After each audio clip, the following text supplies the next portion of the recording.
Everyone welcome back to my channel Mala's food magic. आज আমি বানাবো পাবদার তেল ঝালের জন্য এখানে নিয়েছি পাবদা মাছ ঝালের জন্য। পাবদা মাছকে প্রথমে নুন হলুদ আর এখানে লঙ্কার গুঁড়ো দিয়েছি। আমি কাশ্মীরি লঙ্কার গুঁড়ো দিয়েছি, কেউ রেগুলার ঝাল লঙ্কার গুঁড়ো দিতে পারো। তাহলে এটা প্রথমে মাখিয়ে নেব নুন হলুদ আর লঙ্কার গুঁড়ো দিয়ে। গ্যাসের উপরে একটা কড়াই বসিয়ে নিয়েছি, তাতে দিয়েছি সর্ষের তেল পর্যাপ্ত পরিমাণে। এর মধ্যে আমি দিয়ে দেবো পাবদা মাছগুলো। পাবদা মাছের তেল ঝাল করার জন্য পাবদা মাছগুলো প্রথমে দিয়ে দেবো।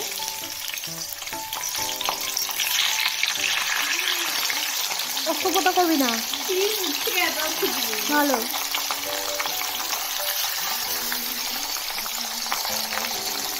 এগুলো 2 পিঠ ভেজে দেবো।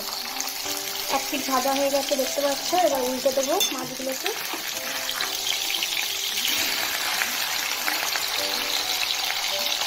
সবগুলো ভেজে নিই। তো এখানে আমি সবকটা মাছ ভেজে নিয়েছি। দেখতে পাচ্ছ পাবদা মাছ খুব সাবধানে ভাজতে হবে, কারণ তেল ছেটকায়, আর হালকা করে ভাজতে হবে যেহেতু এটা নরম মাছ। এরপর আমি মাছ ভাজা তেলে দিয়ে দেবো একটু শুকনো লঙ্কা। একটা শুকনো লঙ্কা আমি কেটে দিয়েছি আধখানা করে। দিয়ে দেবো একটু কালো জিরে।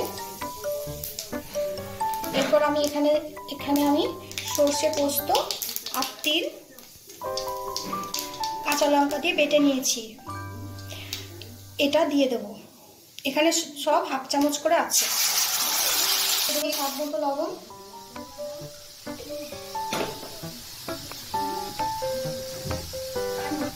দিয়ে দেবো শুকনো লঙ্কা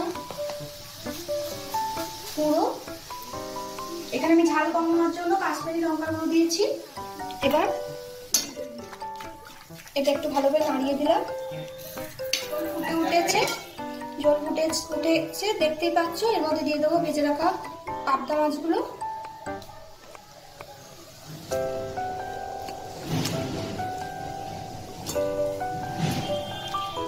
একটা মুন্ডু খুলে গেছে দেখতেই পাচ্ছ।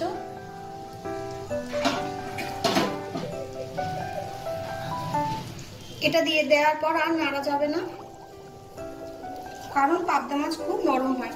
দিয়ে দেবো এখানে চেরা কাঁচা লঙ্কা,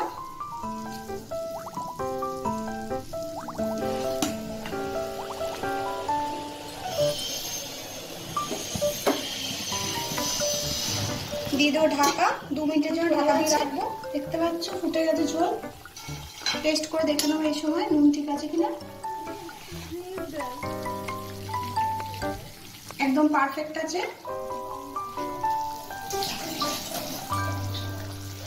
হ্যাঁ, এর মধ্যে দিয়ে দেবো আমি একটু কাঁচা সর্ষের তেল।